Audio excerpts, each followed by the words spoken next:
Арбагала достор, салам алейкумдар. Достор, бүгүн мен силер менен бүгүн бир аз кыргыз тарыхы тууралуу сөз кылып кетейин деп турам. Кыргыз тарыхы дегенде эми кыргыздын тарыхы узун, аябай чоң тема бул. Кыргыз тарыхы дегенде да тагыраак айта турган болсом, Кытай булактарындагы кыргыздар жөнүндө жазылган айрым маалыматтар жөнүндө мен билген айрым маанилүү фундаменталдык түшүнүктөр жөнүндө бир аз ой бөлүшүп кетейин деп турам. Көрүп тургандар болсо керек, мен мындай байыркы Кытай тилин билген, мен тааныган Кыргыз Республикасында бир 3 киши бар да. Анын үчөөнү тең мен жеке тааныйм. Кечирип койгула, 3 киши десем мен тааныган деп эле айтайын. Башкалар деле бар экенин билем мен. Капа болуп калбасын да, мен аларды айтпай калсамчы. Мен тааныган жөнүндө гана айтып атам да бул учурдачы. Ошо байыркы Кытай тилин билген, байыркы материалдарды колдоно алган, окуй алган 3 кишини билем. 3 кишиден арасынан бирөөсү менен мындай такай байланышып сүйлөшүп да турам да. Ошо өзгөчө акыркы 1-2 жылда кыргыз коомунда кыргыз тарыхын изилдеп, кыргыз тарыхы жөнүндө мындай талаштуу суроолор дагы бар да. Кыргыздар булар түркпү, кыргыздар түрктөн чыкканбы, же түрктөр кыргыздан чыкканбы, биринчи түрктөр пайда болуп анан түрктөрдөн кыргыз пайда болгонбу, жок, түрктөр бизден пайда болгон деген сыяктуу мындай талаштар көп да. Бирок бул тема өзүнчө каралсын эми. Мен академикалык баягындай илимий талкууга киргим келбей турат. Бирок чыгыштануучу катары байыркы Кытай тилди окуган, Кытайда бир аз болсо да мурда билим алган киши катары билгеним боюнча бир аз ой бөлүшүп кетейин.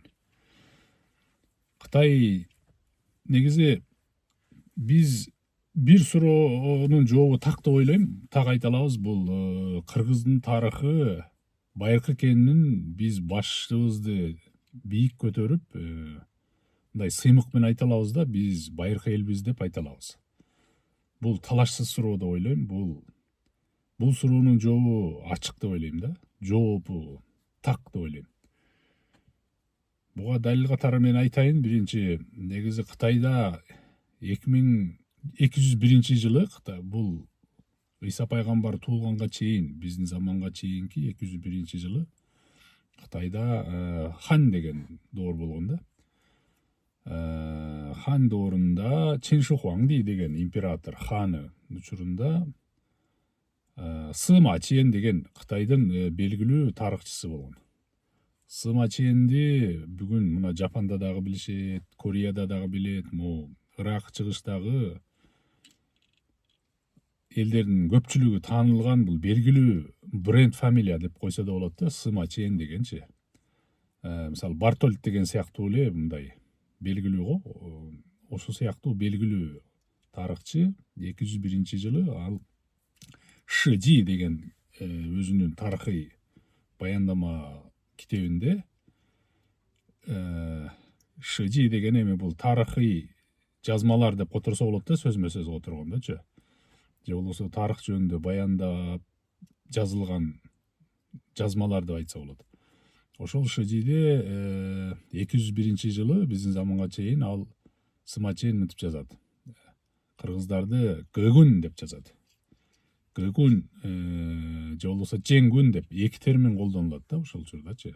Бул деген нерсе кыргыздар албетте ал убакта азыркы Ала тоодо эмес, ал баяндамада кыргыздар азыркы Батыш Моңгол улусу, Батыш Монголия, азыркы Сибирь тарапта, мындайча тагыраак айтканда, азыркы Тыва, Какас, ошол аймактарга туш келет. Ошол жерде Гөгүндар, Жеңгүндар жөнүндө тарыхта жазып кетет, алгачкы жолучу.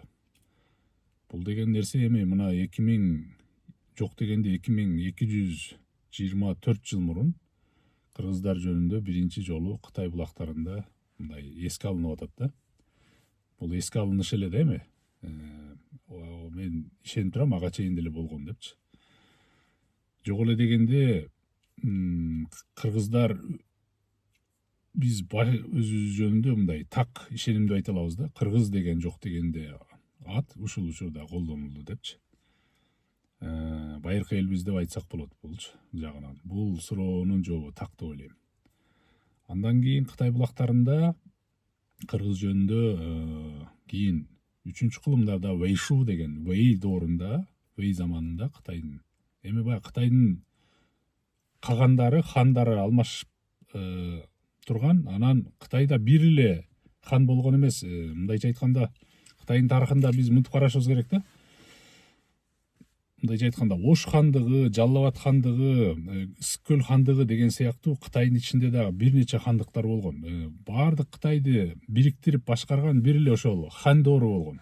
Чинши Хуаңди деген. Андан кийин Кытай бөлүнүп кеткен. Бир нече хандыктарга, падышачылыктарга бөлүнүп, ар бир заманда ар бир хандыктын өзүнүн ханы болгон да. Мисалы, Эшмат Жалал Абад хандыгында, Ташмат Ош хандыгында хан болду деген сыяктуу да. Бул түшүндүрүү иретинде гана айтып атам. Анан кээ биркилер туура эмес ойлоп албасын, бизде азыр ошондой экен депчи. Эми бул ачык мындай түшүндүрүү иретинде айтып атам да, жалпак тил менен. Кытайда дагы ошондой ар бир замандын хандары болгон, бирок ошол Кытайдын ичиндеги Вэй деген бир өлкөнүн тарыхчылары дагы 3-кылымда анан кыргыздар жөнүндө дагы жазат. Чигу деп жазат. Эми муну фиксация кылып койсоңор болот. Бул экинчи Кытайда колдонулган терминде кыргыздар тууралуу Чигу деп аталат. Андан кийин кыргыздар кийинчерээк Шин Таңшу Таң доорунда могу таласта араб менен Кытай согуш болбодубу? Ошол заман өзү Таң доору да. Ошо Таң доорунан кийин анан кыргыздар тууралуу кийинчерээк башка термин колдонулат.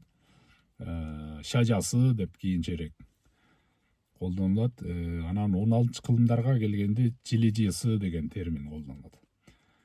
Шажасы, Жилижисы, Чигу, Көгүн, Жеңгүн деген мындай терминдер да. Ар бир заманда. Эми албетте ага чейин дагы кыргыздар жөнүндө толгон маалыматтар көп эле. Мисалы, мен эсимде 97-жылы Шандун деген университетте окугам. 97-жылы окуп жүргөндө бир немени Азиянын тарыхы деген хронологиясын окугам да. Ошол жерде бир булакта Кытайга кыргыздын немелери келет. Элчиси келип кол жардам сурайт дейт да. Биз силер менен союздаш бололу, түрктөр менен согушканга жардам бергиле, биз бирге каршы чыгалы депчи. Бул 570-жыл да, бул 16-кылым. Мындайча айтканда 6-кылымда ошо кыргыздар ал учурда түрктөр менен мындай согушуп аткан учурларын билебиз да. Кийин билесиңер, Барысбек 711-жылдарда окуясы чагылдырылат тарыхтачы. Анан кыргыздар акыркы жолу кийин өзүнүн мындай орусча айтып жүрбөйбү, баягы Великой державе Енисейский кыргызов депчи. Мындайча айтканда, Енисей кыргыздарынын чоң кагандыгы, чоң падышачылыгы 840-жылы уйгурлар менен согушуп, уйгурларды жеңгенден кийин өзүнүн хандыгын куруп, анан кыргыз хандыгы 70 жыл бою ошол Азиянын мейкиндигин башкарып турган учурда бул бизге тарыхка, бул кыргыз тарыхы жөнүндө мындай чоң эпохалык жактан эстей турган болсок, ушул нерселерди эстеп калсак болот да. Анан албетте тарыхта дагы толгон токой суроолор бар, тарых терминдерчи. Мисалы, кыргыз деген термин каяктан келип чыккан? Кыргыз деген кырылгызбы, же кыркызбы, же 49 деген сөздөн келип чыктыбы дегенчи. Эми бул тууралуу дагы чыгыштануучу катары менин өзүмүн версиям бар. Албетте, могу чындыкка жакыныраак депчи. Себеби тарыхты мынтип айта албайсың да, бул А, Б, бул Б депчи так айта албайсың. Бирок биз булактарга шилтеме берип, ошол учурда ушундай болгон окшойт, ушул чындыкка жакыныраак деп айта алабыз да. Ошол азыр мен айткан жок эле дегенде Кытай булактарына таянып, биз байыркы эл экенибизди мен ишеничтүү айта алабыз деп айта алам да. Кыргыздардын баарына эле айтат элем. Башыңарды тик көтөрүп, кыргыздын биздин тарыхыбыз байыркы экенинен мындай шек санабай эле айта берсеңер болот депчи, бул жааттанчы. Ал эми берки башка суроолордун жообун оюмча дагы кийинки талкууларда улантсак болот. Ошол терминдер боюнча, ошол мисалы гыгын деген бул кыргызга кандай тиешеси бар деген терминчи мисалы. Бул анан кийин шажасы деген, жилижысы дегендер булар качан келип чыкты, эмне үчүн бул кийин эмне үчүн өзгөрүп кетти дегенчи нерселер. Бул эми өзүнчө дагы талкууну талап кыла турган, өзүнчө чечмелей турган тема деп ойлойм. Эми азырынча мен ушул жерден бүгүнкү сөзүмдү токтотуп турайын. Дагы кезеги келсе тарых жөнүндө дагы оюмду бөлүшөм деп ойлойм. Көрүшкөнчө эмесе.